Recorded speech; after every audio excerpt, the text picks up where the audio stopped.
Hey, welcome to another episode of Who Asked You Tattoo. I'm Robia, and today I am talking with Sierra Colt from Bearcat Tattoo.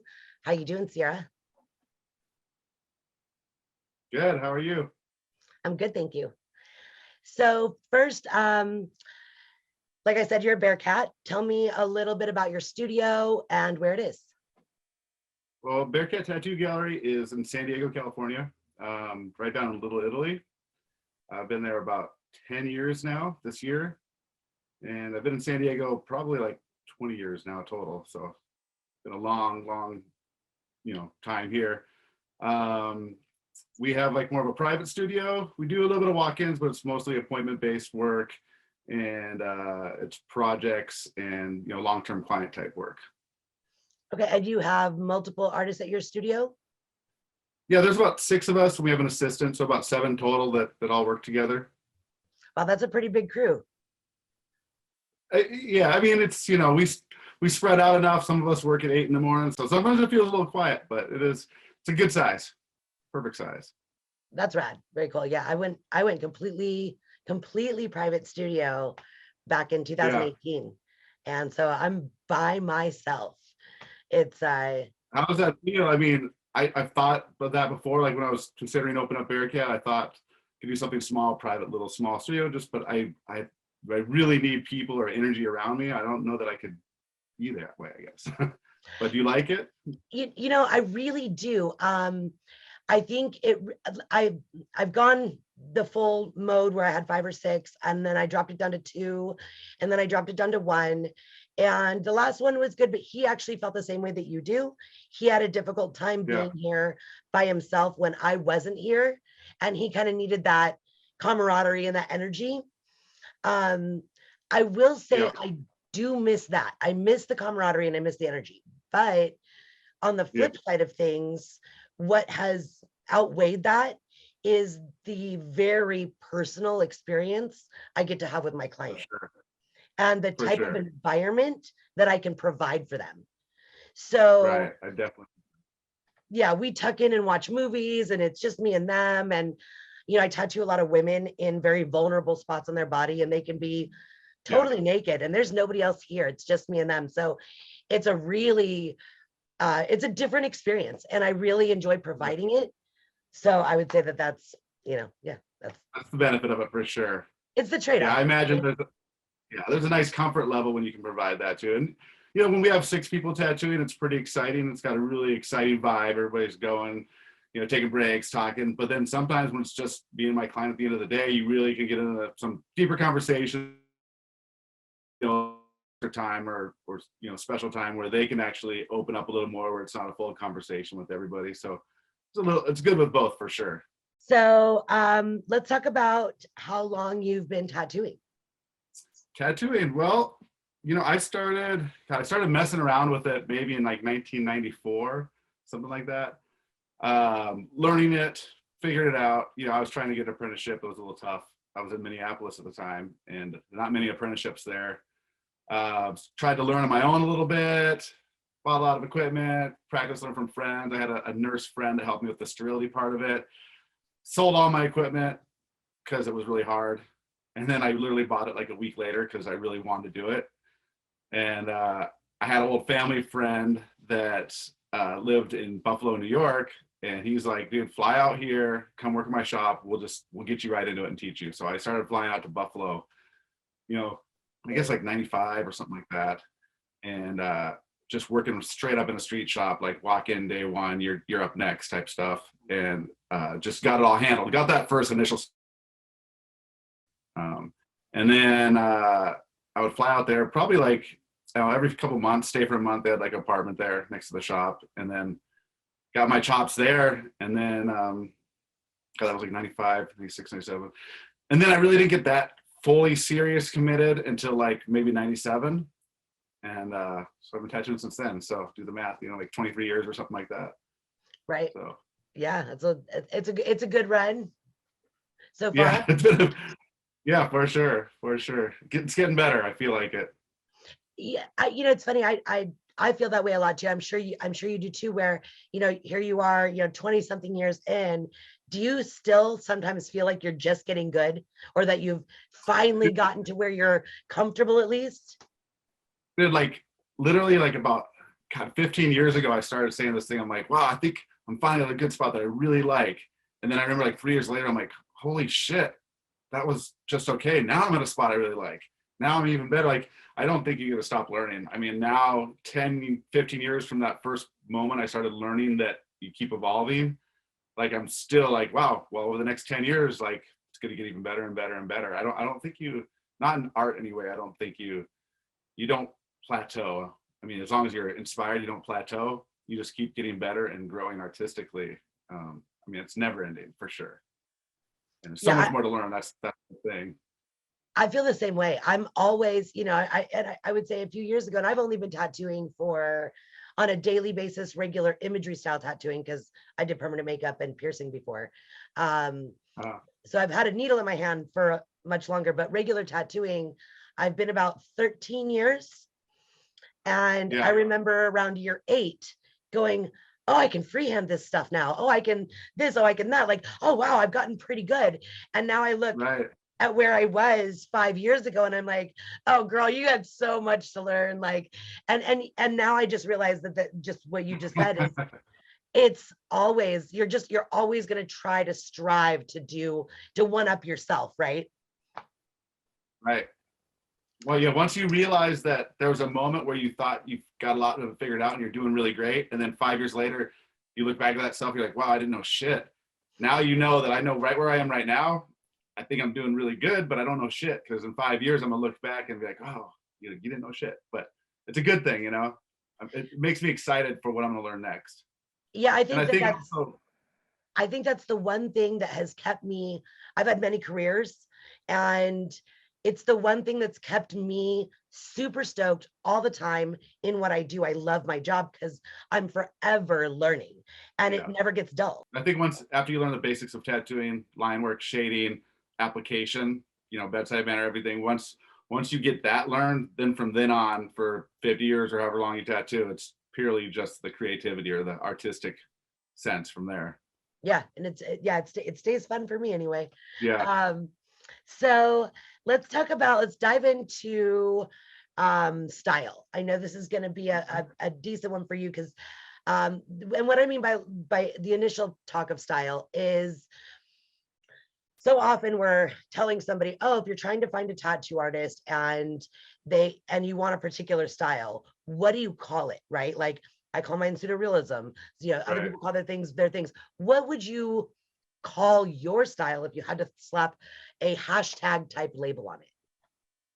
Yeah, that's tough. I mean, that's always like, I really love Japanese art, and I treat each client's piece like a Japanese flow, or like the way a Japanese design would be.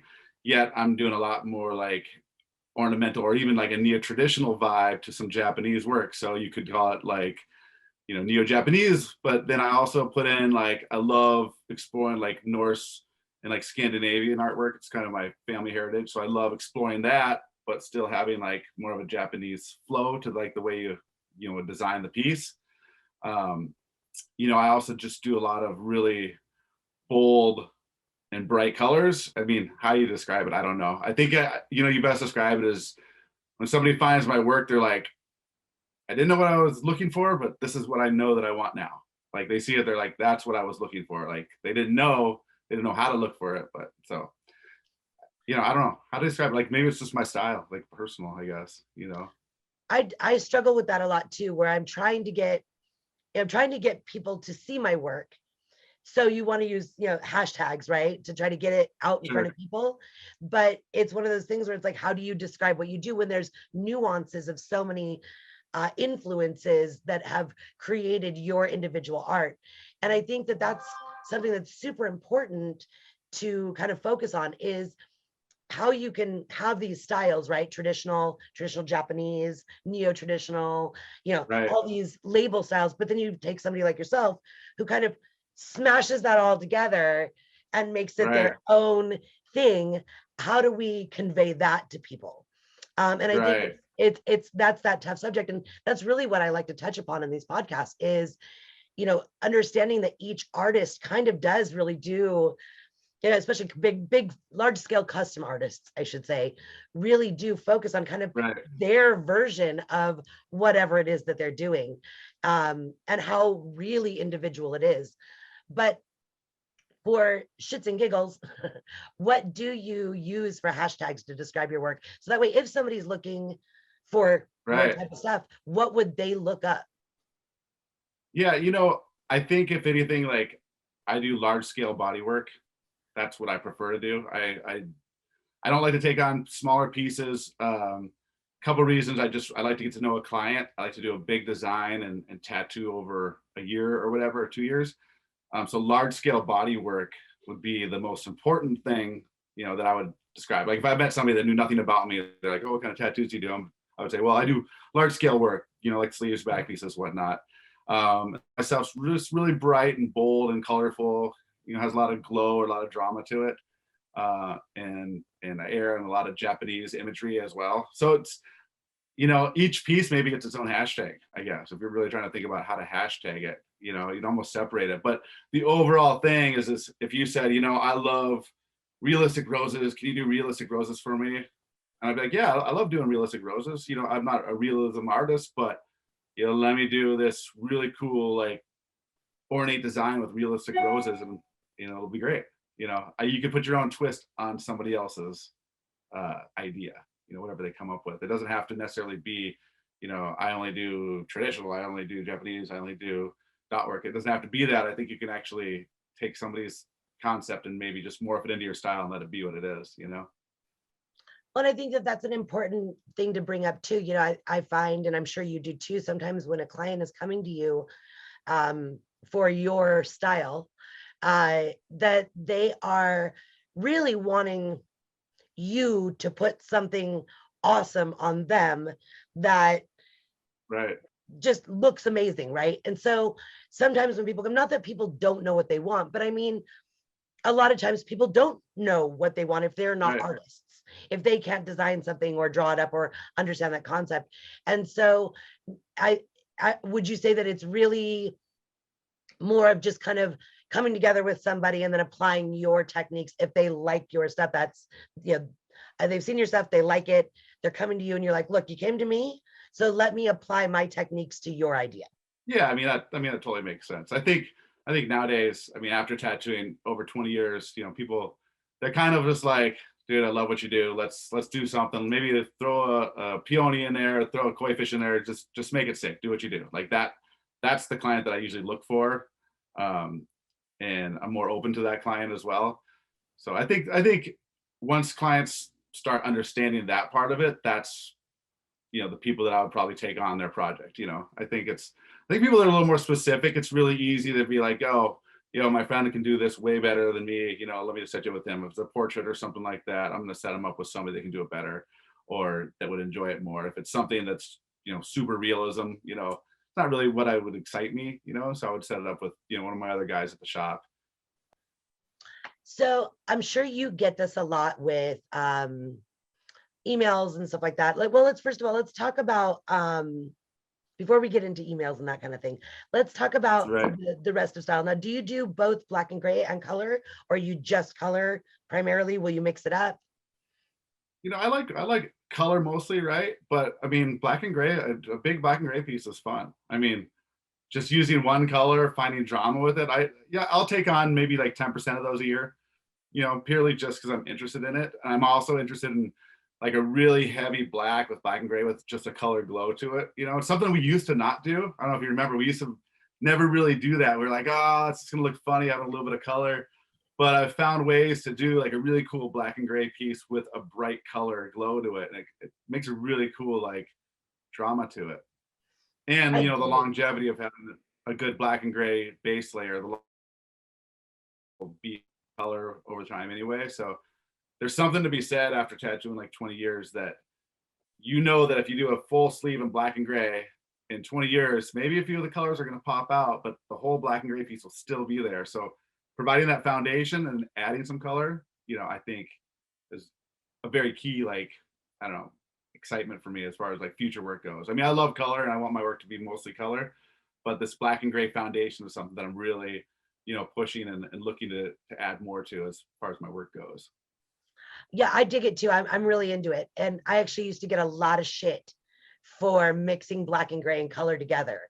Yeah. Doing components in color and components in black and gray, and people telling me like, oh, it's not gonna look good, or it's not gonna heal right, or it's not gonna this. And I was like, well, there's a saying that the most dangerous saying in the world is it's always done that way.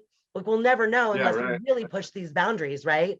I don't think we Yeah. knew how realistic tattooing could get 15 years ago, you know. So yeah, I'm super with you on that. I really love Yeah. pushing that mix of color, black and gray, and then the idea of layering, which we can get into in a little bit. Talk to me a little bit about, I don't know if you struggle with this to a certain degree. I do with when clients are filling out your booking form, or is that how you do? Do you have a contact form? Yeah. Yeah. So when somebody's filling out a client form, and let's say, again, I don't know if this happens to you, but you get this slew of, I would like a daffodil and a dandelion and a bird and a this and a that and a this and a that and a this and that, and like this list of representational images, or just images, like these things mean this to me from over here and this to me from over here, and and I want you to put it all together for me and design this amazing tattoo. And you as an artist may know that these images don't even work together, or it's just too much. How do you will you even take on a client like that? Will you entertain that? Will you have a conversation with them about what works and what doesn't? How do you deal with the person who has designed their tattoo in their head without actually Yeah. understanding how to design a tattoo? Yeah. I think, I mean, tattooed a number of years. I think there's a really, I call it the tattoo mojo, right? When you've been tattooing long enough, did enough walk-in stuff where you can kind of like help people sway in the right way pretty easily. So I think stuff like that. Say they're like, yeah, I want a sunflower, a rose, a bird, or this, that. And I'm like, awesome. I'm like, let's do the bird project first. Let's do your sleeve with a couple birds and that sunflower, and we'll get that part done. And then we'll add the other part. And almost just go forward as in like, that sounds great. Like, I'd love to do all that stuff. Sunflower bird first, perfect over here. This other piece will be great on your leg. And if they say something like, yeah, well, I want all in one, I'd be like, well, it's not really what I do. I really focus on the high detail of one piece, one bird, one flower, and make it as big as possible. So we can definitely do that. If you want to do something more micro realism, you can get into that with somebody that's more focused on that. But I want my stuff to be a little more bold and striking. So let me know what you think. We can do something really big for you, but I can also refer you to another person that does a little more micro stuff. Almost kill them with kindness and let them know what we can do, and just go forward without them even like knowing we're going forward, Right. Well, and I think there's this kind of fine line, because I come from corporate sales, and Okay. I was very good at it, and I left because I realized how manipulative it was. And so when I left, one of the Right. things I vowed is that I would no longer manipulate people into things that they didn't initiate first. For sure. For sure. I had to rewire my moral compass to a certain degree. So for me, it's always been a bit of a tricky thing. I hear artists say, "Oh, I sway them this way," or I convince them," and it almost sounds as if you are taking away their choice or option. But I think what it really is saying, hey, let me share with you this understanding that I have Right. about how this is going to work. And let me help guide you into something that will not just accomplish what it is that you're trying to accomplish, but also look good as a tattoo on your body. Right. Right. So it's kind of this in between of like, look, I got to talk you into this, but I'm only talking you into what you really want based on what you told me. Would you say that's accurate? Exactly.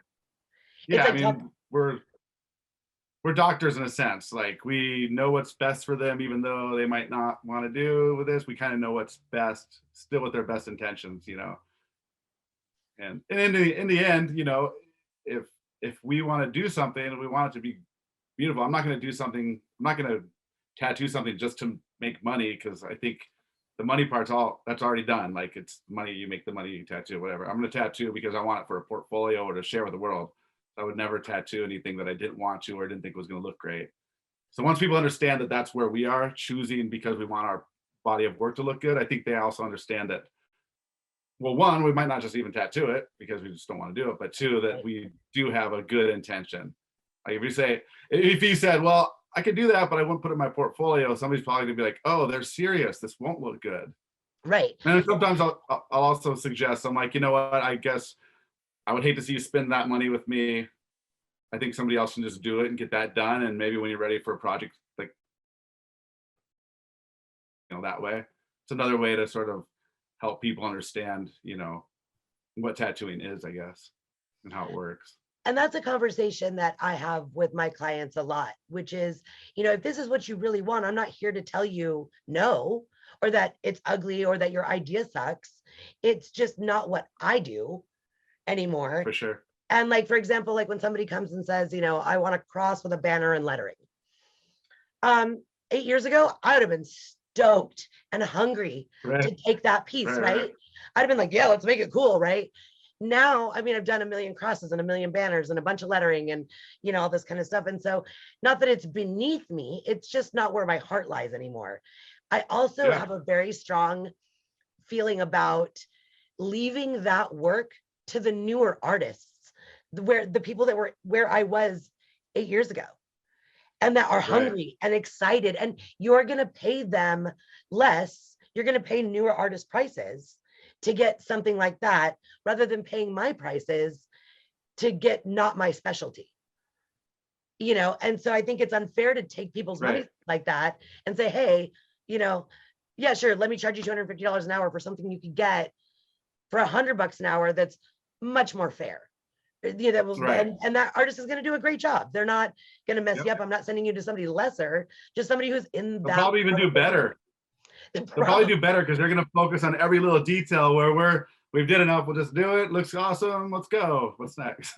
Right. Where maybe we're going to approach it with a little more complacency than somebody who's newer and hungry. And that's why I turn down work and you were saying that too, where you just simply, if your heart's not in it, you're not going to put that 110% into it. And that's not fair to you or your client. Well, if it becomes work, then it's not fun. It's not tattooing. It's when you're trading time for money, like if you just separate that for creativity and artistic, ideas. And I don't want to just be like, oh, I'm just going to do that for money, because I just want to tattoo cool stuff, not just money making stuff. Right. Totally. So, how much, and we kind of covered this a little bit, but when you're meeting a new client, how much of their input do you really want? Like, for me, I love my clients' input because it gets me out of my box a lot, where what I would normally draw on my own, I may not head towards this realm. So I really love input from my clients. How much input do you really enjoy from your clients, and how much freedom do you want? 100% freedom. Good. No, I think it's kind of funny. The other artists at the shop always give me shit. They're like, you sit there and talk to your client for like 20 minutes before you go about your tattoo. I tend to maybe get to know my clients first.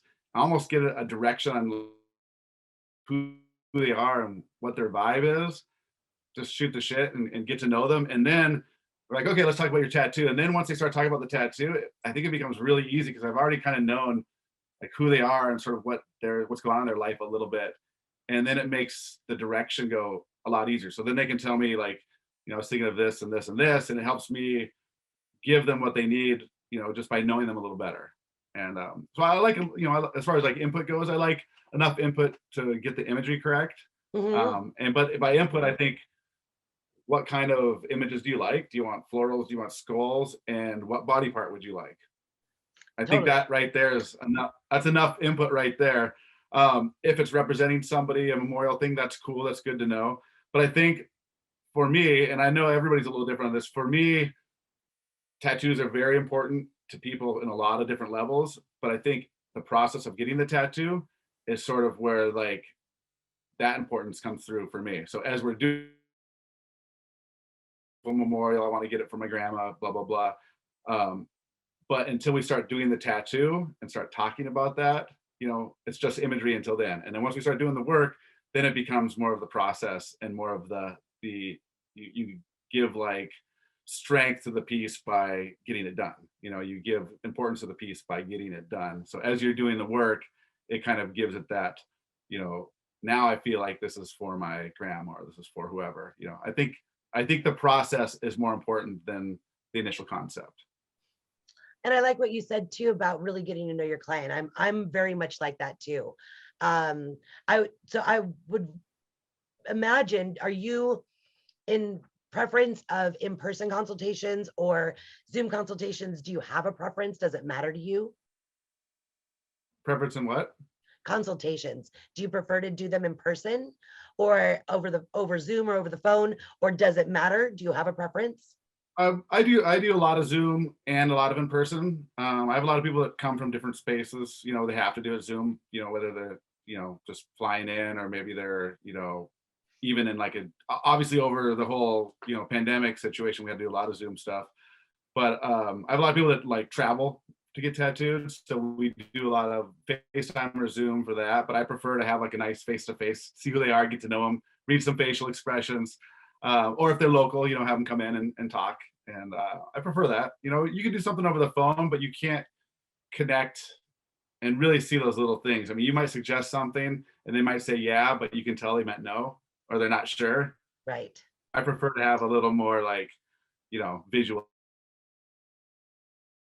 Yeah, I'm with you on that. I'm anytime if you are within any kind of reasonable driving distance for me, I want to be in your space.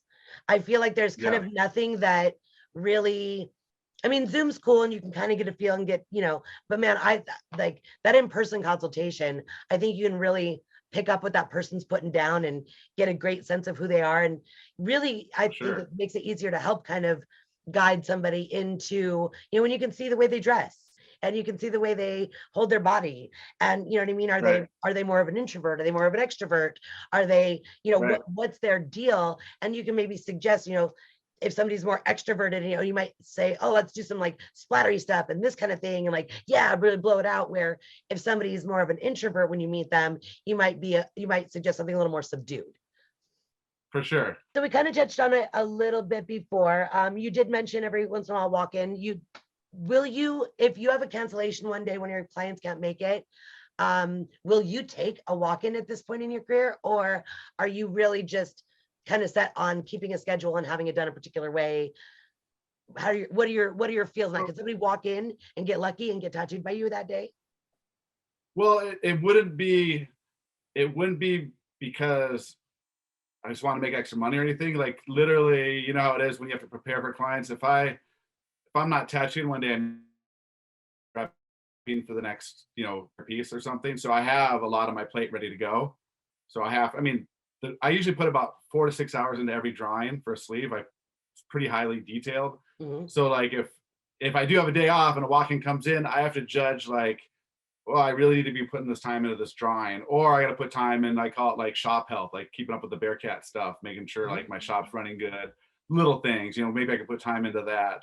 I have to judge like, or family time, maybe, if I have a day where I have somebody reschedule something, maybe I can go get some extra family time. So it wouldn't be for any reason of like, all right, I'm going to go slay walk-ins all day, but it would be for a reason of, oh, you know what? That sounds pretty cool. And you know what? I want to just tattoo something little today for fun. You seem cool. Let me just do it. More of for the art of tattooing, or just for the love of tattooing. That would be the reason I would do it.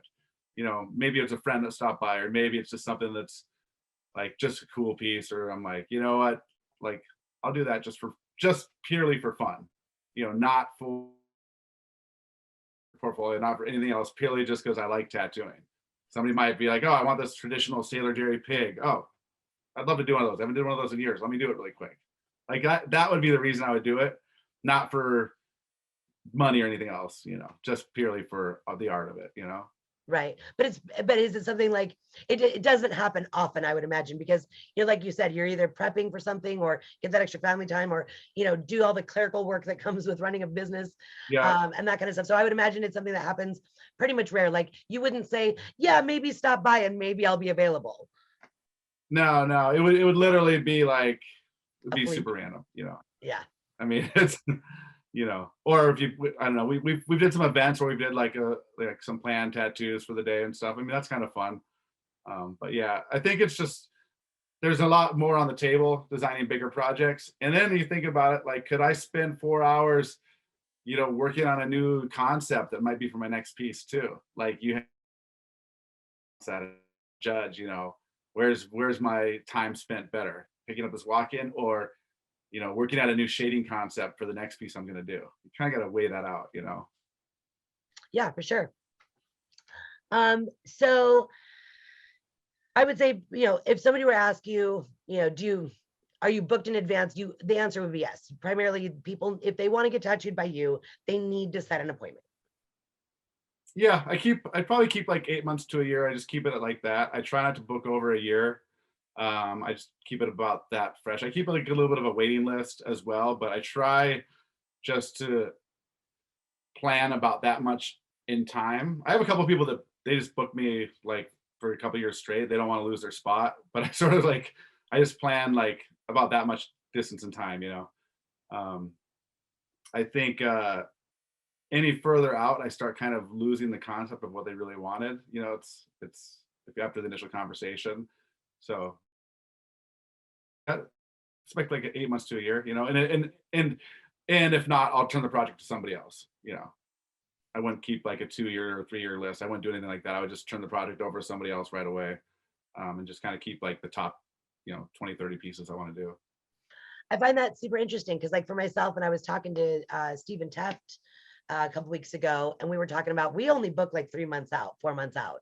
Now, I mean, I Yeah, have bigger existing projects that they just come in once a month, that kind of thing. But I yeah, also like doing like pieces I can finish in 1 or 2 sittings. I like the yeah. gratification. Um, Been a minute, man. I could use some of that sometimes. yeah, I try to do both. I try to have a balance of like I try to do at least 1 or 2 pieces a month that I can finish in 1 day. I try to Yeah, do a few pieces a month that are 2 to 3 sittings. And like yeah, I'll see them over 3 months. And then I take on probably a few pieces a year that I know are going to take, a year and a half to complete. Um, and so, and we'll talk about commitment in a yeah. second, because the commitment that's involved with some of that, and I hate when people don't come back. So, um, Right. so, but Stephen and I were talking about like, how do you plan? And this isn't necessarily for the clients. I'm curious, how do you Yeah, plan that far in advance? Like I can do 3 months in advance, but then if I have a birthday party coming up, or I have a vacation I want to take, or I want to do something spontaneous in my life, I can't because I'm yeah, married to this thing. So yeah. how do you keep, well, 2 things. One, how do you plan your life? Do you really plan your vacations and all sorts of activities that far in advance? Or, Right. and how also do you keep your clients from, or how do you keep your clients committed to and understanding, like, because I have a client I'm working on right now who we're working on a piece that I told her would take about 2 years. And we got a Right. good year into it and life came up for her. You know what I mean? And For she sure. she changed jobs, things happened, this kind of thing. And now we're struggling to get this thing finished up. And we only have a few more sessions left, but it's happening that way. So how do you kind of juggle this long-term commitment with your clients, both for yourself and for your clients? Right. Well, the first thing I would say is I hate when I finish a tattoo project. I actually hate it. It's the funniest thing. If I work on a big piece on somebody, it's our last session, I'm bummed because I don't get to see them next month. Like Right. it's literally like there's no excitement in it, except for yes, I finished the piece and it looks good, take the photos. But I'm literally like, okay, well, that's it. So I don't mind the length of it. I like it to be long term. And usually by that time they might be thinking about their next piece, you kind of work towards that. So I don't mind like the longer, process. And I totally realize that sometimes somebody might start a big back piece, something comes up, they take a year or 2 years off, but I've seen them come back and we get back to it, we get there and our style has changed a little bit, and sometimes we can actually make it. So I've gotten to the point where I can accept that, and I'm totally okay with that. But when I book people, I book. So if you came in and you're like, Sierra, let's do my back piece. Let's set the process. You know, I like want to get this done. You know, I've been waiting to do it, and you're the person. So I would say, awesome. You know, we'll start 8 months to a year. We'll figure out what's a good start date, right? And then I'll get to know what days work good for you. Maybe you're like, oh, I only can get tattooed on Tuesdays and Wednesdays. I'll just put in my notes. And then I will book you 1 year of appointments. And so say you're like, I want to go once a month, I'll book you 1 year of appointments every Tuesday, first Tuesday of the month. And I'll just book it. It's on there. And I would call it a placeholder. So I'll only book, you know, about 20 spots a month, and they're placeholders for people. So if something comes up in life, it's okay. They have a spot, they can switch with somebody. It's just literally a placeholder. And that really helps out. So if you book with me, you literally book a year of appointments. I'll give you a full year schedule of appointments. And so, I mean, my clients will be like, hey, I have a vacation coming up. You know, we've decided to go to Hawaii, you know, in like a month or two. I'm like, cool, let me just move you around. I'll switch you with so-and-so and you'll be good. Or, you know, I totally adapt because one, I'm only having 20 appointments a month. So it's easy to kind of change them around a little bit. And two, like I have, you know, family vacations and stuff too. So things are gonna come up with me as well. So I might plan a trip, go snowboarding or something. And my clients know this, and I just let them know, you know, things will come up. You know, I might move you, we'll shuffle around, but you got a spot every month for the next year if that's what you choose. But I think people, they kind of trip at first, but then they get it and they're kind of okay with it. And it actually kind of helps them understand how it's going to actually work. And I do like a financial conversation as well, you know, before we get into it. And I'm pretty open with it with people. I mean, you know, tattoos cost a lot of money. Like they're expensive. If you want to get large scale work, you're going to drop, you know, $1,000 to $2,000 every session. And that's just going to be the way it is. So I kind of let my clients know, I'm like, listen, you know, if you want to go every month, you know, here's sort of the math on it. If you want to work, I like to work about 6 hours a day. That's sort of my standard. 3 hours, we take lunch, 3 hours. You know, this is what it is. You know, if that works for you every month, let's lock it in. If you want to go every month and a half or every other month, every 3 months, I'm like, take a minute, just do the math, because I want to make sure that you can sort of budget it in, because this is a long-term commitment. And so do the math and budget it in and kind of feel, if you want every third month, you know, let's book a couple of years worth just so you have them. And I think having that conversation, I usually give people a few minutes to kind of figure it out in their brain, because it's kind of a sticker shock at first, you know? Yeah, well, I want to get into cost in just a minute, but one thing I wanted to kind of touch upon with what you were talking about as far as the way that you book your clients, right? I book my clients a certain way. Other artists book their clients a certain way. You know, in having these conversations with artists, I realize how vastly different people book their clientele, right? And I think that is such an important thing to kind of to talk upon, is, you know, how it's completely different than what I do and totally works. Right. So there's, you know, clearly more than one way to skin a cat here, right? For sure. So the way that you handle I honestly it wouldn't even dawn on me to do exactly what you're doing. Right. I'll sit down and, like, you know, maybe I usually only book 3 months in advance. So with my clients, I say, look, let's take 3 months. You're going to come see me once a month for the next 3 months. And at the end of that 3 months, we're going to assess and we'll see where you are. And then we'll book, because I don't like moving my schedule around. I'm like, I like my shit to be there. And so for me, it's more comfortable when I know what I'm doing, when I know what to expect. And not that I'm not flexible with my clients, but I don't like so much flexibility that I have to make a lot of extra phone calls. Like, I hear your process and I think, fuck, that sounds like a lot of fucking work.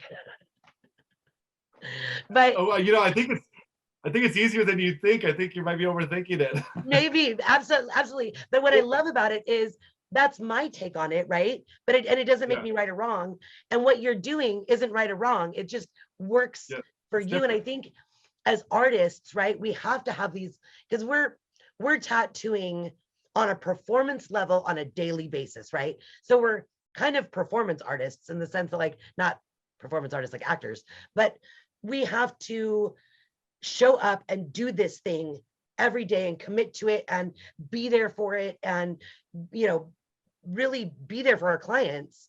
And in order to really emotionally and mentally and physically be there, there's a process that we have to have that helps us feel comfortable in our daily routines in order to Right. provide that kind of heavy service for our people every day, right? So it's really cool for me to hear your process and really break it down on what works for you to help keep you in that space, right?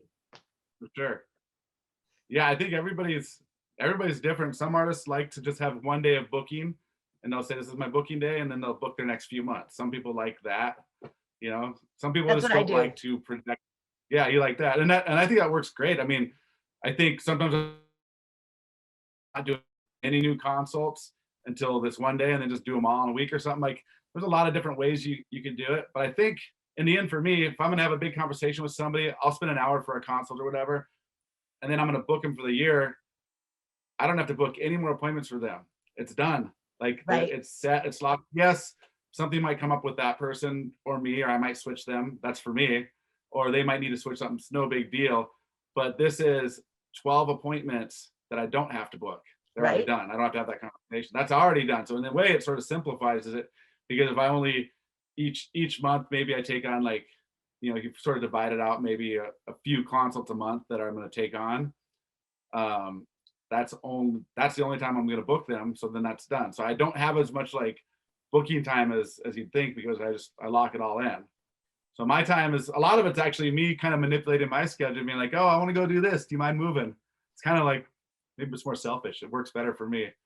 I just I think it's awesome. I think it's really cool to just hear perspective. Like I think it's really cool that that's the way that it works for you. Like I just it really is the Right. point of this podcast is, you know, and for me it Yeah. allows me to open up too as an artist to hear, you know, like you, even though you have a lot of camaraderie in your shop, those guys and you kind of in your routine, right? You guys, you know how they work, you know how this guy works, they know how you work, and over a course of several years you guys probably do more and more things similarly. But then you get Right. You learn from somebody each from other. the total outside who hasn't, like myself, who hasn't really been around any artists in the last couple of years, and I've developed my own thing with no Right. influence, right? And so it's very much mine, and it's really neat to kind of get a better understanding, not just for the people that are listening to this podcast, but even for myself, on how many different ways there are to do this job. Totally. Um, That's totally true. and I think that's really rad. I love hearing the way people accomplish the same task.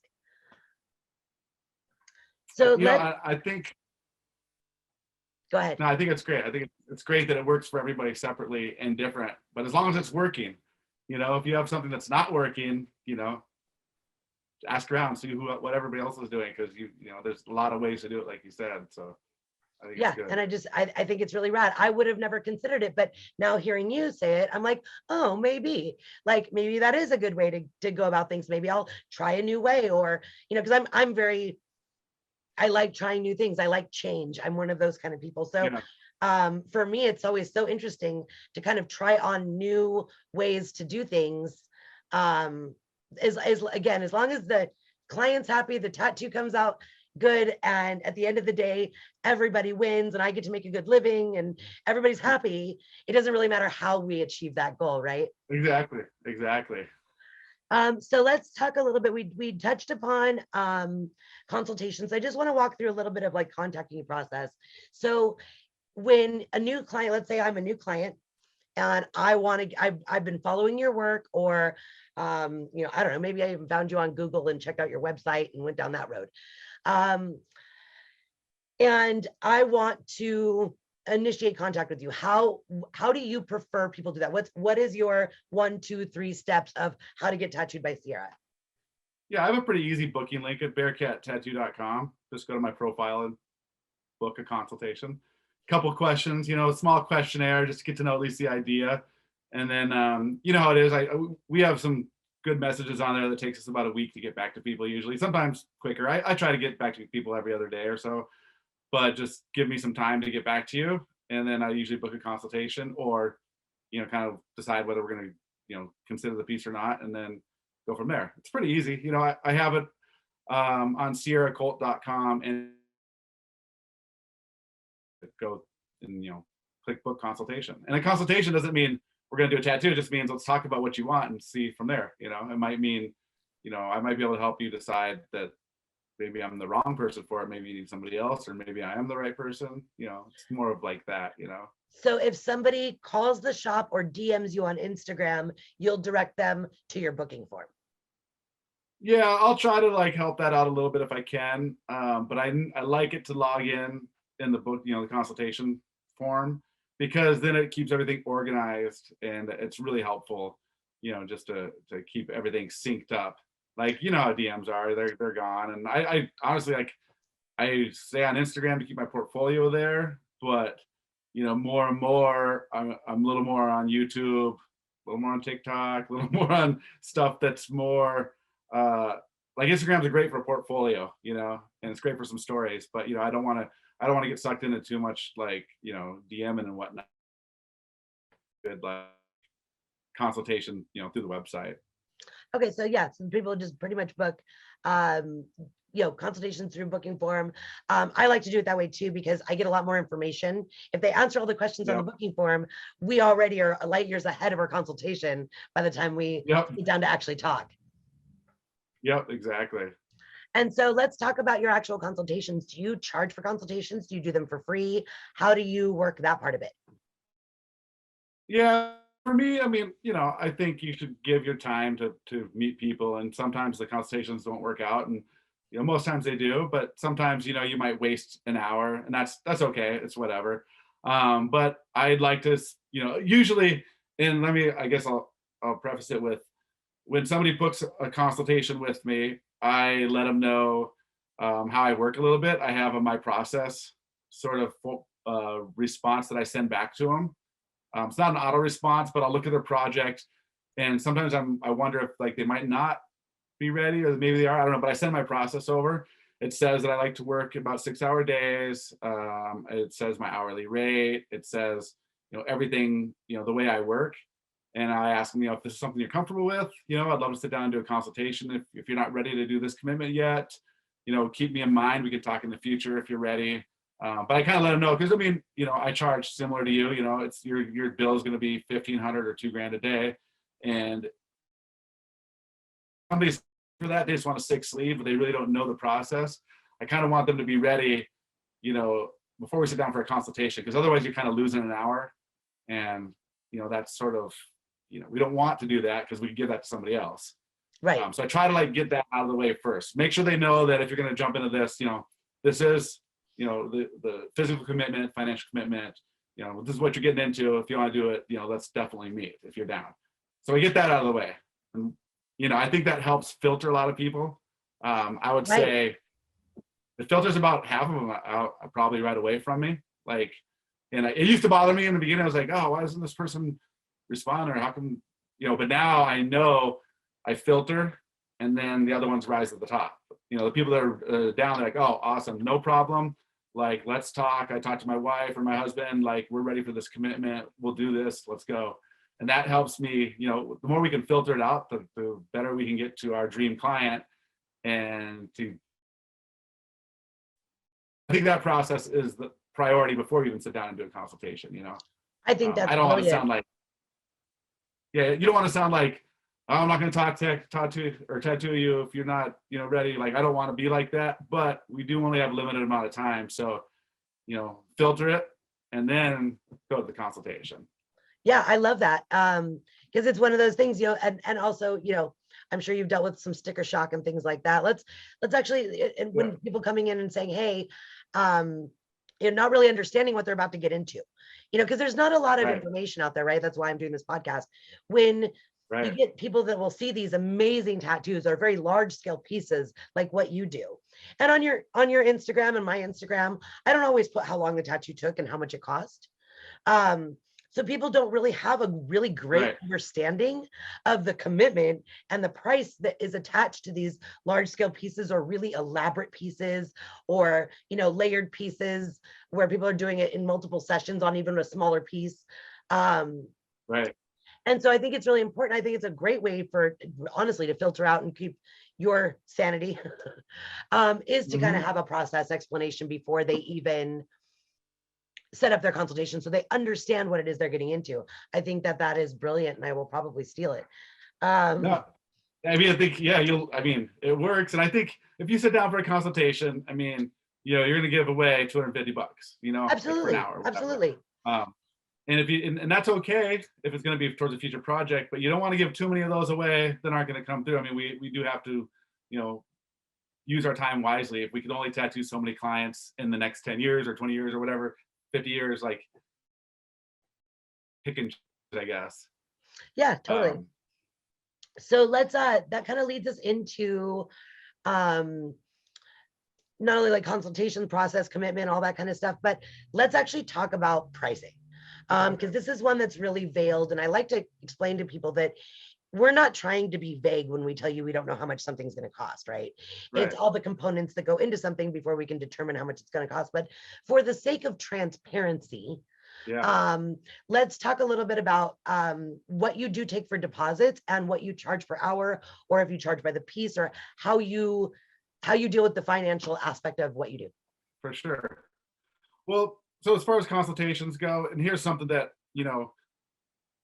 when you do a sleeve, you're looking at like 10 grand or whatever you're looking at. I mean, it could be 5 grand, it could be 15 grand, it could be 20 grand. Who knows, like the detail of it, right? We don't know, like you just said. But if somebody is like, you know what, I want to do this with peace with you, like I can't wait to get started. I want to do my deposit. Um, I don't do a deposit to make sure they show up for their appointment. That's not why I do a deposit at all. Because if they don't show up or if they're not going to be there, I got somebody else that would love to jump in, right? So my deposit's not to like make sure they show up. My deposit is I'm going to put 4 to 6 hours into drawing this piece. I'm going to draw. I'll have to share some of my sketches sometimes. I don't always share them, but I'll do a full color rendition of their piece usually. Sometimes it's black and gray, but I'll put the hours in. Like I put it in. Um, and so I'm going to charge $400 for a deposit, but this is going to cover my drawing, my prep time. This is going to cover my stencil time on the day of the tattoo. We might spend an hour getting the stencil on. This is just going to cover the process of getting the project together. And it's probably cheap. If you really think about it, that's cheap. If In you think comparison to what about, we charge for tattooing, yeah. yeah, you should literally, if you really think about it, you should charge 2 grand to start a project before you even charge hourly. Like if you really think about what, it's kind of unrealistic. But so I do a 400, maybe it'll go up to 500, but that's literally just so I can feel good designing as long as I want. I can feel good putting an extra hour in at night because I just want it to be that much better. It's just giving me like that, like I don't mind putting the extra time in. My time's covered a little bit financially. If we're doing the stencil, I don't mind spending an hour prepping the whole stencil, drawing. Maybe I spend 2 hours on day one of their project. Like I don't mind because we did basically a deposit to begin the project. So that's So where my does your deposit is. deposit come off of the cost of the tattoo, or essentially are you just Now, charging for the time to draw? So you're actually charging for your draw time and or at least not your full hourly rate for tattooing, but you're for a charging couple hours of the something. draw time. Yeah, Yeah. yeah, yeah. I mean, it's like I said, it's probably like some people when the client gets to the shop, they're like, cool, we're on the clock, let's go. Like I don't really like it like that. But I'm just kind of covering like for starting a project. We don't really get paid for that time. Right. And not that we're have to be money hungry or whatever, but we have families, we have to cover our time. Like Well, it's this, just, that's the I tell business side. people we love this job. Most of us that do it and have stayed in it for a long period of time, we love what we do. And just because we love what we do doesn't make it illegal to make money doing Right. that. You don't Right. cheapen the love of something by creating a business around it. And the reality is, at the end of the day, this is what we're doing for a living. So it is okay Yep. for us to make money doing it, and you get a dope ass tattoo to last for the rest of your life. So I mean, I think it's a pretty good trade-off when you consider the investment going into it. But I think I think it's really cool that you charge for that time. I don't. I do it a little differently. And like you said, some people start the clock when they walk in the door. I usually charge a deposit, which does hold their appointment spot and covers some of the cost of my draw time. But I usually only charge like, because I just charge an hourly rate. So I'll apply like a half an hour for draw time and a half an hour for stencil time. And I just charge that. And I go there. That was my process time, depending on the size of the piece. But I take a percentage deposit. So based on the size of the piece, the deposit is larger or smaller because that's how much time I have to put into it. Yeah, that's a good idea. That totally makes sense. And so I just do 20% of the cost of each session. And then I let that deposit roll till the end. And then I deduct anything left over that wasn't part of my original process out of the cost of the tattoo. So, I see. And then I charge just for tattoo time.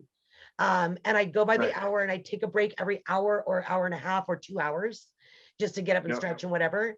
And so that way I can break my day up. And I'm like you, I'm a 4 to 6 hour tattoo a day. If you're from out of town, you might get me to go 8. Yep, same. But that's my threshold. 3, and then if you're out of town, same thing. We might do 8 one day, 6 the next, but yeah. Yeah, for sure. So I think it's really cool to hear how you break it down for you. And like, I think it's really rad that you're really honoring yourself as an artist, because I think a lot of us don't in a lot of ways.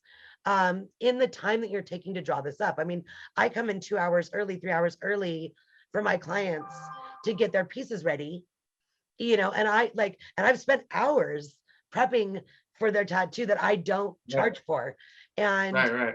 I'm glad to hear that you do. And I'm really about like honoring people's worth and honoring people's value and that kind of stuff. And I think it's really awesome that you are honoring your time by charging for it. I think it's smart.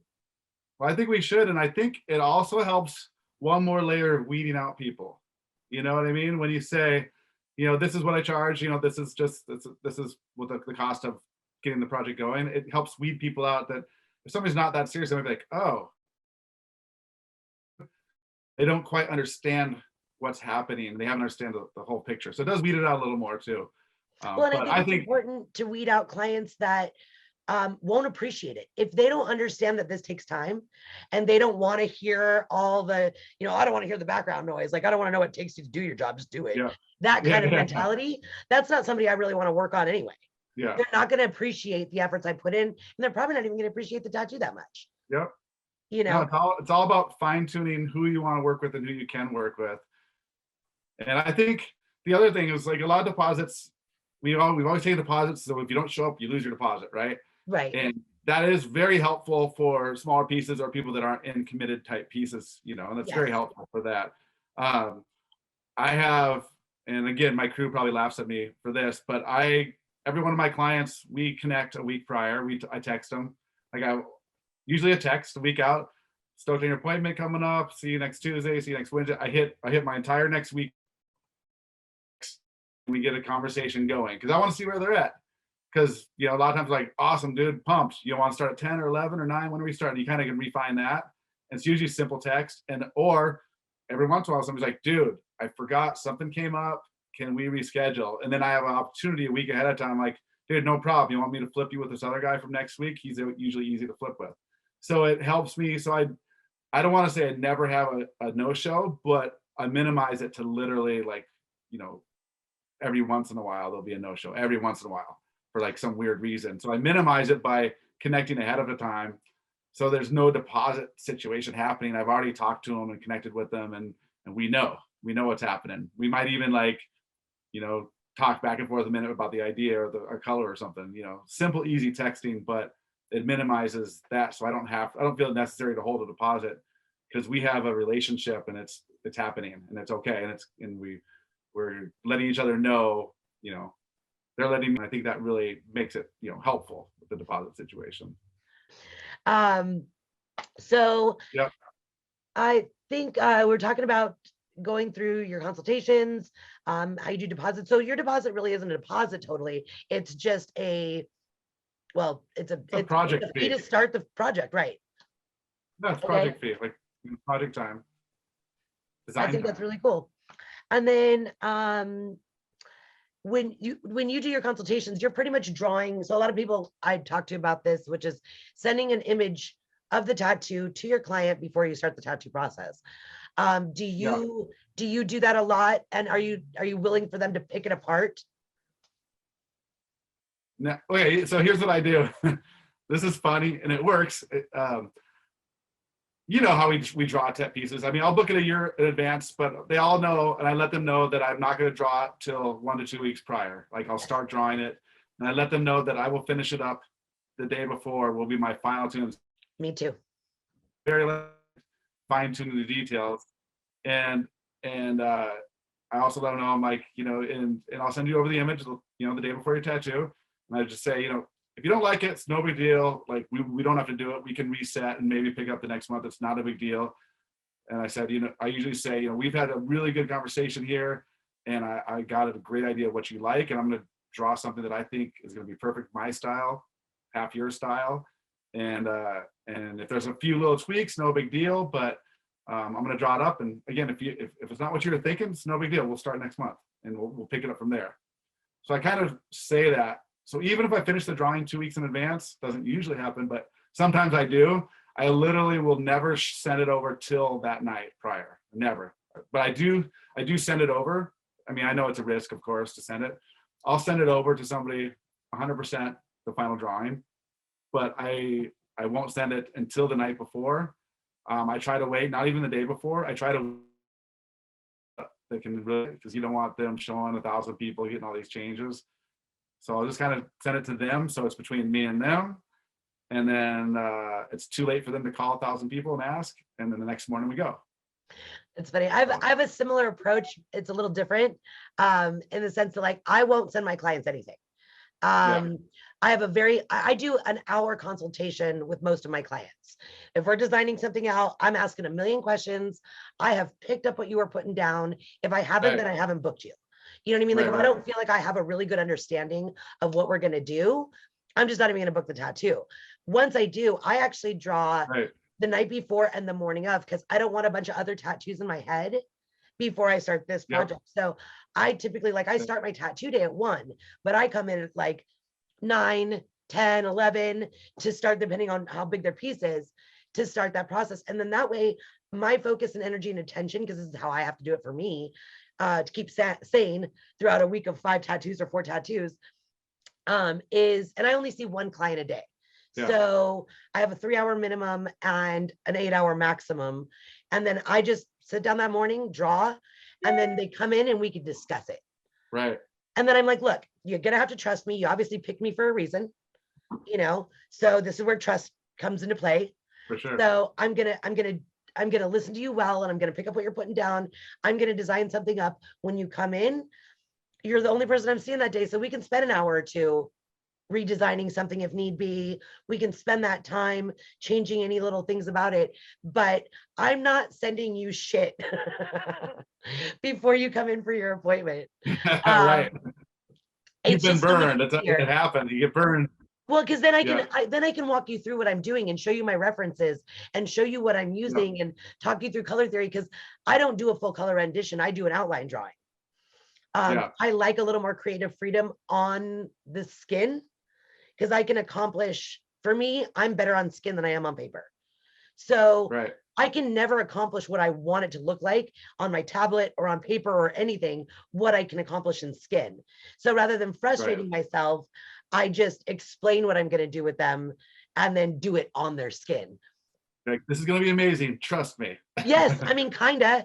I mean, if you, well, they should. If they're coming to you, they should trust you. I tell people all the time, like, if you don't trust me, don't get in my chair. Like, just don't. Let's just not even. Because if you're concerned, if you're nervous, if you're worried that this isn't going to come out good, then maybe I'm not the artist for this piece. You know, when you know, when you see that artist, you're like, oh, fuck yeah, this is going to be perfect. You know, and if you don't feel that way, then keep looking for the artist that does make you feel that way. That makes sense. So, I think I was gonna say, I think drawing ahead of time the full rendition, I don't have to draw for the rest of the year on that one piece. So that's why I like to draw everything out 100%, and I'm done. That client, I have 1 year of appointments, no more drawing. So it's Right. all done. Right. So you're So, only spending probably once a week or twice a week drawing. The rest of the time you're just working yeah. on existing stuff. Yeah, I have like on my schedule, because I know my draw times are about 4 to 6 hours for each project. Mm-hmm. On my schedule, when I look at my calendar, I put a smiley face in front of their name if I have to draw for them. I only put one a week. So I know I only have one drawing to do a week. If that's the max I'll do for a week, because I know I need to put the time about it. I get excited about it as opposed to like some sort of warning face. And then my process is, it takes me 3 days to draw no matter what. Day one, I mush it all out, almost like a painting, like an oil painting. I'll mush out the design, just like shapes and forms, and and start to build it. Day two, refine it, and then get the bulk of it done. And then like the final day, I'll refine all the details. So I have to draw in 3 days. It's just what I've always did for a large piece. I mean, it's just, you can't draw everything at once. It doesn't make sense. So I always just love hearing people's different like approaches to the way that we all did the same thing, right? So I want to talk to you about tipping, and I'd like to hear your viewpoint on both how you feel about being tipped and how you feel about clients tipping the artists that work for you. I mean, I think tipping's good. I think, I think we kind of expect it, I guess we shouldn't, but it's the culture of getting tattooed is you tip. It's just the culture of it. Service. So if you get if you get $1,000, I guess a comfortable tip would be $100, right? That would be like sort of what I would think would just be normal. Like if I went and had somebody tattoo me and it was $1,000, I'd probably give them 1,100. Just sort of what I would do. This doesn't have to be like a 20% tip, but somewhere between 10 and 20 is always good. The lower it is, maybe I think is good. But I just think it's in our culture. It's the culture of tattooing. It shows that you appreciate the work that the work you did on somebody. If somebody doesn't tip, you almost feel like maybe they don't appreciate what you're doing for them. I think it's just kind of in our culture that it's just part of what it is. Of course you should tip. Like you should. So it's a really interesting thing. I just did an interview. They interviewed me for NerdWallet, the financial website. Oh yeah, and that's awesome. I follow them a lot. I fucking love NerdWallet too. Yeah, I'm a big fan. I don't know how you got that connected or how that even connects. I don't either. They found me. Yeah, that's great. Laura, I can't remember her last name off the top of my head, who's one of the lead writers there, emailed me and said, hey, I'm doing this article. And she basically told me like, it is a extraordinarily highly searched item, which is how much should I tip a tattoo artist? She says they get hits for it. Like I don't even remember what the number was, but it was really high. And she was just like, this is a huge topic. Wow. And, it's funny because I know how I feel about it, and I've heard how other people feel about it. But I think what it's really, we all say, oh, it's gratuity, it's appreciation, it's this, it's that, but it doesn't really tell anybody. I'm actually doing a podcast on it myself tomorrow. Just for the Who Asked You, which is how much to tip a tattoo artist. And I've talked to a lot of people about it, and I talked to her about it.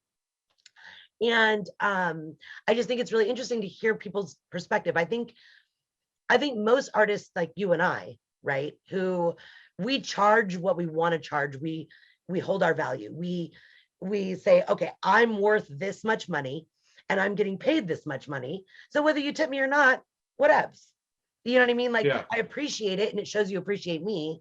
Like, which we'll get more into in a minute, but like, yes, the tattoo is great, but how much service did I provide to you? Did we talk about your divorce and your this and your that? And you know what I mean? And like, what's my bedside manner like? Did I provide you lunch? Right. Did I provide you an experience, not just a good tattoo, right? So that I say would be where tipping comes in more than just, you have to. One thing I want to see if you think if you would agree with me. I try to create a standard for people and tell them this. If it's under $500, do 20% if you enjoyed the experience and the tattoo came out good. If it's $500 and over, do 10% or what you can afford on top of the tattoo that you just paid for. You know, if it's $1,000 tattoo or $2,000 and you saved up all year to afford that tattoo, and you're like, look, man, I don't have anything else to go towards this, then as long as I think you express that and say, hey, I appreciate it. Or even if I've had somebody tip me $10 on a $1,200 tattoo, they're like, this is the extra I have for this. Yeah. And I'm like, sweet dude, thanks. So like, do you Yeah. think that that's an accurate statement of like under 500, 20%, over 500, 10% or what you can afford? Yeah, I think that's 100% what I feel exactly. I mean, like I said, I feel tipping is in our culture. We tattoo, we get tipped. It's just the way it is, and it feels good. You feel appreciated, and it doesn't always have to be money. Somebody could tip you something cool. They might bring you in a nice bottle of wine. Maybe it's not, say, maybe you do a $1,000 tattoo, and maybe the bottle of wine's, only a $30 bottle of wine, but it's a nice gesture. That's just as good as well. It's a lot about the gesture of thank you for taking the time to design this for me, to tattoo me, and even talk with me. It's the gesture of thanks. And our culture, even here in the United States, we don't have as big as history as a lot of other cultures, such as a Japanese culture, where things are different. But I think in tattooing we have a history of tipping, and I think it's a good thing. I think it makes everybody feel good. They get to say thanks. I feel good when I tip my artists. I'm like, dude, thank you for I feel good about that. And I think you got to take the money, I'm spending extra money aspect out of it. If you're going to get a tattoo, just budget that tip. That's part of it. It should be good. It's not a money thing. It's a like if you get good dinner service, you don't tip them, they're going to feel like, did I mess up? What did I do wrong? If you're going out to eat, I think it's just part of the culture, and it's a good thing. It makes everybody happy on all sides. And I do think, when it's under $500, 20% is probably more appropriate. But once you get to $1,000, $100, you don't need to tip me 200 on $1,000. 100's totally fine. It sort of drops down a little bit. It doesn't have to be that extreme. It's still just the nice gesture. Well, and I tell my clients too. I've got some artsy clients. I've had people make things for me. I have to say, I think that for me is the best tip ever, because it not only shows appreciation, but this person took fucking time out of their lives to make something for me and probably spent hours on that. To me, I had a guy who's a wood carver as a client. He made my logo onto some little round pieces of wood. And I've had clients bring me in paintings. I've had clients as a tip, or bake me fucking cookies or whatever. To me, to be honest, that shit is actually more impressive to me than $100 tip. Because it shows that they really cared so much that they took time out of their own lives because they enjoyed the experience or whatever it was. I did this for you. That takes to me a lot more thought than slapping $100 down at the end of the day. I love made tips. It's probably my most favorite thing. Yeah, I mean, I think it's good for both. I think it's just an honorable thing. It's a respect back and forth, and it doesn't have to be a big deal. There doesn't have to be a stigma around it. It's good to tip people if they do good service for you, and that's just part of it. Don't think about the money. Just think about the feelings between it. And so But yeah, a company like NerdWallet, when they're going to interview, they kind of want a number thing. Yes, which I think is important, because I mean, if you're going to say yes, tip, but people are like, well, how fucking much, right? I don't and I get that. If I didn't know how much to tip a waitress, I wouldn't know how much to tip a waitress. But one thing I always explain to people too is we're not waitresses, we're not servers, we're not getting a lower hourly rate because tips will compensate for it. So we don't live on our tips. Right. Right. And quite frankly, I've talked to some artists that disagree with me on how I think about tipping. And almost every single one of the artists that's disagreed with me is somebody who undervalues themselves. They don't charge what they should be charging. So they're hoping they're charging, maybe $100 an hour when they should be charging $150. And they're hoping that the client will know better to make up for the money that they didn't charge the client. And now you're putting your responsibility on your client. So it's maybe just charge what you need to charge and let tips be gratuity. Yeah, I agree. So let's talk about Aftercare a little bit. Are you a big like Sanoderm, Tegaderm type? Are you letting the clients heal it themselves? What do you typically talk about for aftercare? I mean, I think, I've been tattooing enough years where I've, through the application, I know it's going to heal good. There's rarely that it heals bad or has like a weird healing. My number one thing, and I like Tegaderm too. A lot of times my stuff's too big to wrap their whole arm in Tegaderm. So a lot of times we'll just wrap it and seal it up for the night or whatever, which is fine for me. But the most important thing for me, whether you're using Tegaderm or,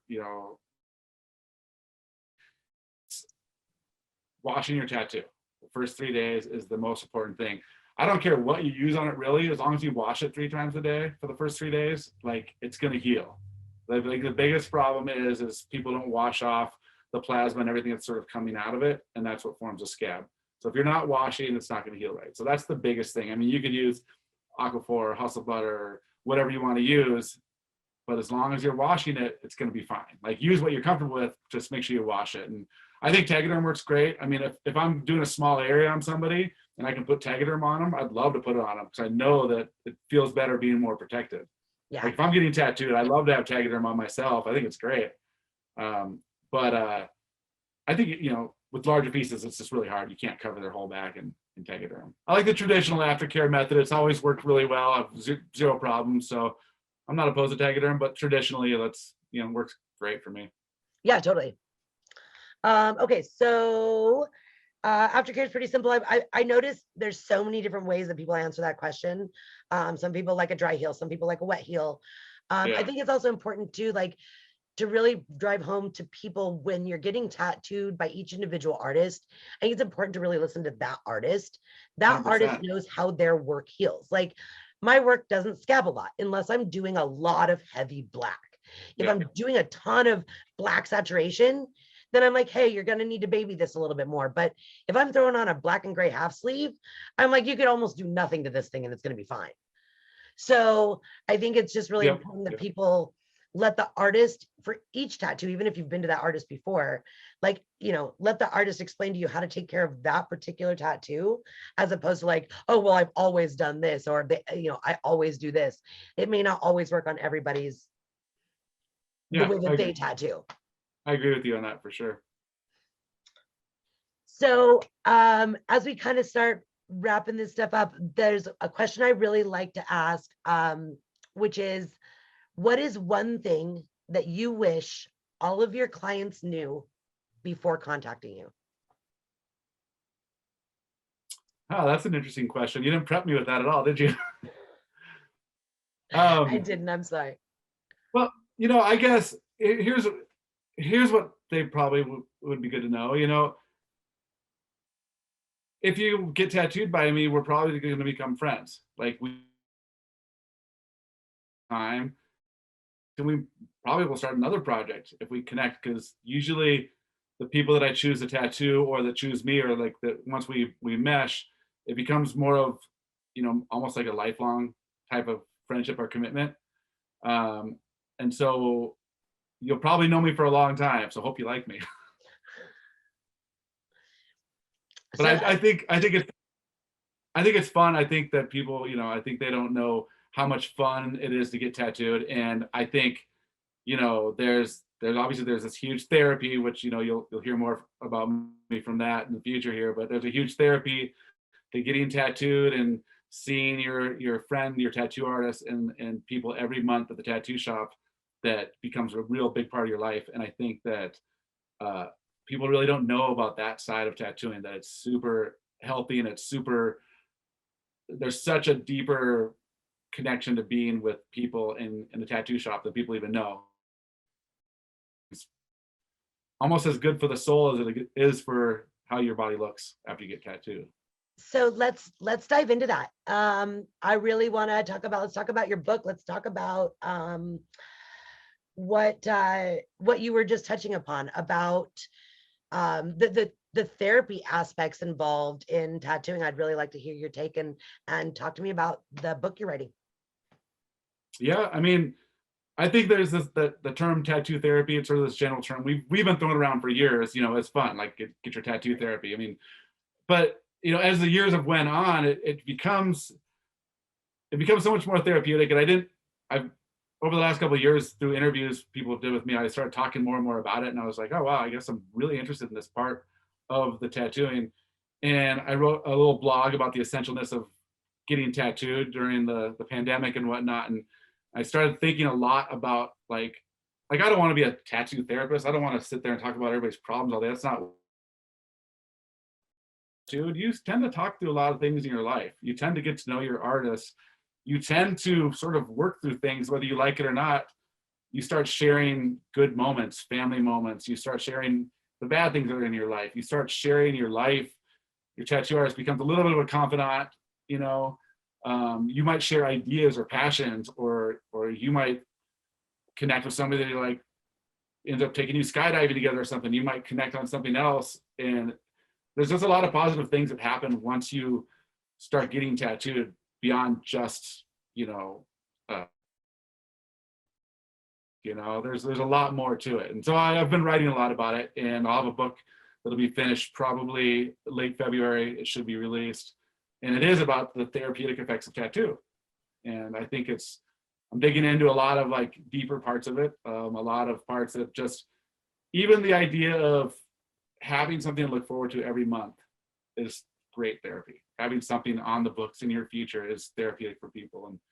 And I think people don't really like think about tattoos that much as that. They think about just getting a sick tat. Like, and that's great too, but there's a lot more to it. And I kind of want to share more of that with people that don't quite know that. And I think people that get tattooed and have full sleeves and stuff, they get to that point where like they enjoy their time for more than just the tattoo. And I think there's a lot of fun that you and I as artists, we can share that with people that don't really even think about that part. Yeah, that's something on a slightly different note that I've been diving into too a lot lately. Well, first of all, let me ask you, did the book have a title yet? The working title is The Therapy of Tattoo. So nice. You'll notice I've been changing a lot of things. I've been changing a lot of like my Facebook business page will become The Therapy of Tattoo. The TikTok thing, I've did a lot of sharing on there, some testing on this stuff. So I have a dozen videos up there talking about the therapy of tattoo. I've started posting them on my Instagram, but Instagram's more of a portfolio. I'm going to use some other, YouTube. I started the therapy of tattoo. It's all to sort of support this book, but more like the idea of it, and a lot of my video work now is talking about people's day in a life of getting tattooed, and a little bit more of how it feels for them, client experience type stuff. I just think that I've been just posting. I really post more stuff about the process and like just our tattoo day and our client's experience. And I want to post more of that stuff. And I think it's just, I don't know, it's a different perspective, and you still get to post your sick tattoos, but people get to see more of how it's helping them in their life beyond just the color on their skin. Well, and I think that's, I recently did a podcast, a real quick one on tattooing your body for the sake of feeling good about yourself. So essentially, I actually don't even remember the title of my own podcast, but essentially what I was talking about, I've been dealing with a lot of women who come in and they come to me and like, oh, what do you want? Okay, well, I don't really know. I'm trying to accomplish this. And so like one of the best examples I use is I have a female client of mine who works out religiously. Like, I think she's fucking stunning. Her figure is amazing. I wouldn't notice a flaw on her, but there's a part of her, it was on her leg. No matter how hard she works out, she has a hard time losing the little bit of fat left in that area on her body. Right. And it drives her fucking crazy when she's in the gym. And she's like, I'm tired of fucking looking at it. And so it used to be this idea that like, right, people would get tattooed because they're insecure. And I talk about this all the time. Well, duh, we're fucking insecure. We're all insecure. We're all insecure in some way, shape, or form. If you can kind of grasp that insecurity and get a handle on it and say, okay, I am insecure about this. What can I do to change that? And rather than, it's okay for us to get plastic surgery. It's okay for us to get, our nails painted and our hair dyed and this kind of stuff. Why is it not okay to tattoo a certain part of your body, to take it from an area that you think is flawed to an area that you now find beautiful. And what that really does is starts to change your inner monologue about how you feel about yourself. And it builds confidence and it builds self-esteem. And to take somebody and help insert self-esteem into their psyche is fucking huge. Like that is probably one of my most favorite things about what I do, is taking somebody's body and they go, yeah, I like this, it's okay, to, dude, I fucking look dope. Like that's a Yep. really, that's some deep set shit that you are actually Yep. now helping this person build genuine confidence, which you can't buy. Well, you can if you buy a tattoo, right? But Yeah. but I love this concept. It's something I'm really passionate about as well. That it's, yes, dope tattoos are cool. I've got lots of like bullshit dope tattoos that don't mean anything. But at the same time, sometimes the image itself doesn't have to have as much meaning as you were talking about, like process on the body and that kind of thing. Like, I think it's so cool that you are also leaning down this road of how is it actually affecting us when we get tattooed. Absolutely. You know, I have obviously in the therapy of tattoo, I have a chapter dedicated 100% to that concept.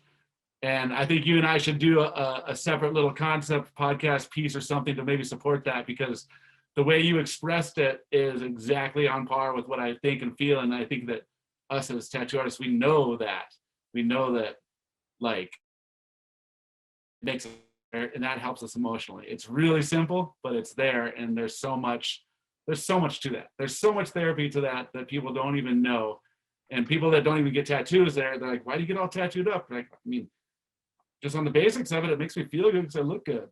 Yeah. It's like shopping, you know? Yeah. Shop for clothes. It's like shopping therapy. You shop for clothes, makes you feel good. You put on a nice shirt that you like, put a nice tattoo that you like. You're gonna feel good. But it's permanent. And now you get to like feel that way forever. I've also have you ever experienced working the therapy side with cutters, with people who have self-harm scars? Well, yeah, I mean, you have people that have burned. I have a mastectomy client that we're starting her project next week. I feel like over the years, and the process of covering them, or them committing to covering them, or them committing to changing that part of them. I mean, that's on therapeutic sense, that is the ultimate therapy that we can really do in that sense, is really help somebody, you know, change their body back to something that feels more normal or more comfortable. I mean, that's huge. That's heavy, you know. Well, and I think, like, you know, I've actually worked with a few different psychologists, clinical psychologists on the subject. And one of them in particular was she primarily worked with people who self-harm and the cycle of self-harm, and how when you cut to feel, and then you feel, and then you feel guilty, and then you self-deprecate, and then you cut again. And it creates this loop, right? That a lot of her clients would deal with. Once they got to a point where they could at least stop to a certain degree, we found it extremely helpful for them to come in and cover up the scars with tattoos. And it did two things. One, it gave them the feels sensation that they were originally looking for. Two, it covered up the actual scars so the self-deprecating loop can slow down. Three, it makes them not want to harm the tattoo. They don't want to mess up the tattoo. So they stop, Exactly. at very least in that area. And now they look down and they can find joy. And again, that confidence and self-esteem in, oh my God, look how beautiful I look, or look how beautiful the tattoo is, even if they can't apply it to themselves yet, to stopping a very self-sabotaging, mental derogatory loop. So you can actually pull them out of this looping pattern through tattooing, which is fucking amazing. Like, I never thought when I got into this that it would be that deep, right? Right. Well, think about also everything you said about that is 100% on par. But think about them actually committing to covering it with a tattoo. making a mental commitment to changing or being better, that is dividends and getting better, because you're like, you know what, I'm going to get this because I don't want to do this anymore. I want to feel better. So you're making this mental commitment and you did it. So that means you're like, okay, well, now I can do something else. I did that. I feel stronger for myself. Now I can do something else. It gives them strength knowing that they actually made a selective change to help themselves. And I think that's just as powerful. I think that's a wonderful point. I think that's super, that's a great point to look at, is just the act of doing it alone is enough to, pat yourself on the back for. And empower yourself. Yeah. I think that's a wonderful point. I definitely would love to get together with you, and do maybe some other podcasts, do some TikToks, do some fun stuff like that on this subject, because it is very much the exact road I am going down. It's kind of fortuitous that it's funny because I've been following your Instagram for a while, and I don't even remember how I came across you originally. I think maybe through Nathan's page. I don't even know, but I've been following you for a while.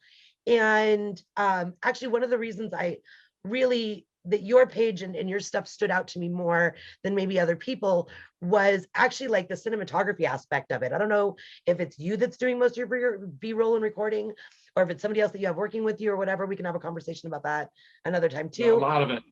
I got a low levels.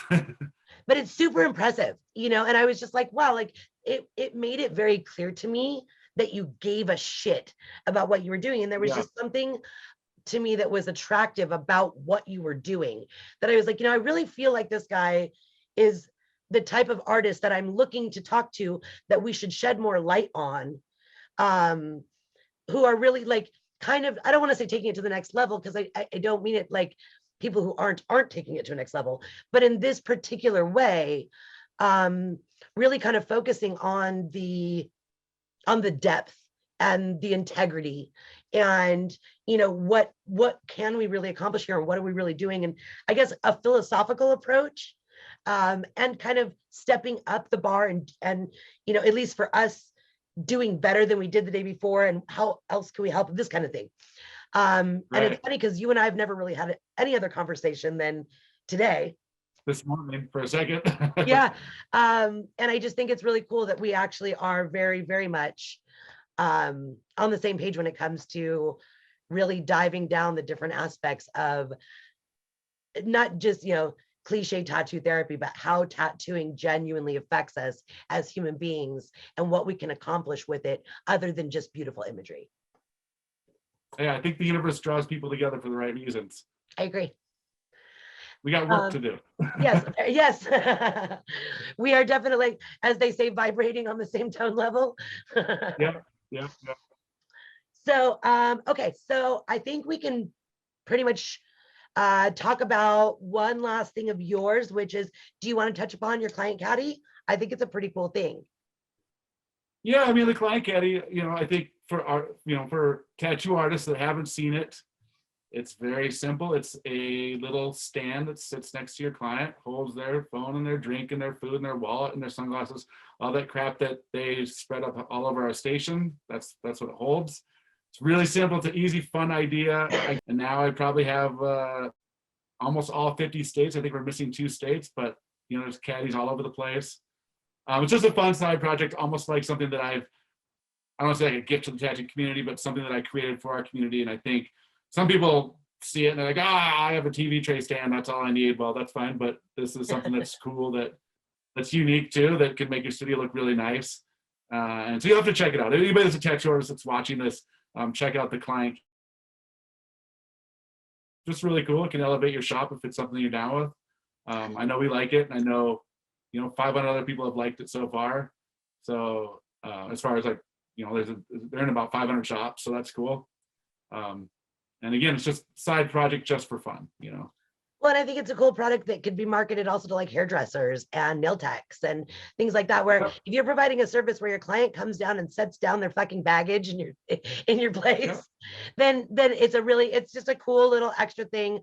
And I think, tattooers and hairstylists and those of us who enjoy creating a particular type of space for our clients and who enjoy providing a good service to our clients, it's just another one of those cool niche items that you can have that's just a little bit more upgraded than maybe your neighbor. Yep. Oh, a lot of hairstylists actually purchase it. It's pretty funny. Yeah, I And bet. actually, a photographer this morning bought one. He had mentioned to me before that his photo shoots, people come in to do a photo shoot, they don't know where to set anything. So he bought one for his people for their photo shoots. Like it's like family portraits or whatever he does, more portraiture type stuff. But yeah, it's pretty funny. I've had artists buy them for their studios. I've had gamers buy them for their gaming station. It's just a little nice stand to set all your shit down in. Awesome. And where can people find it? Theclientcaddy.com. Okay. It's pretty easy. Perfect. Super I'll have her easy. put it up on the YouTube thing when they do the edits, so they can or a link in the explanation. Very cool. So people can link to that. And then, yeah, I say, here in the near future, you and I find some time to get together and talk through some of this tattoo therapy stuff and see. I'd love to share some of those UCLA things with you. The studies Yeah, they've done about that. And let's do that. I think that'd be great. yeah, and I was well, we'll get into it another time. Let's wrap this interview up, because I could go into that for days. We could do a whole podcast. Yeah, I know. There's hours. Look at, there's a whole book that's coming on it. So Right. there's hours and hours and hours. But yeah, we'll definitely get into that more. Perfect. Okay. So for this particular episode, thank you very much, Sierra Colt, for coming and talking to me about your process and what you have working on in the future. And we will set up another time to talk soon. Thank you, Robia. I appreciate you having me on. Yeah, absolutely.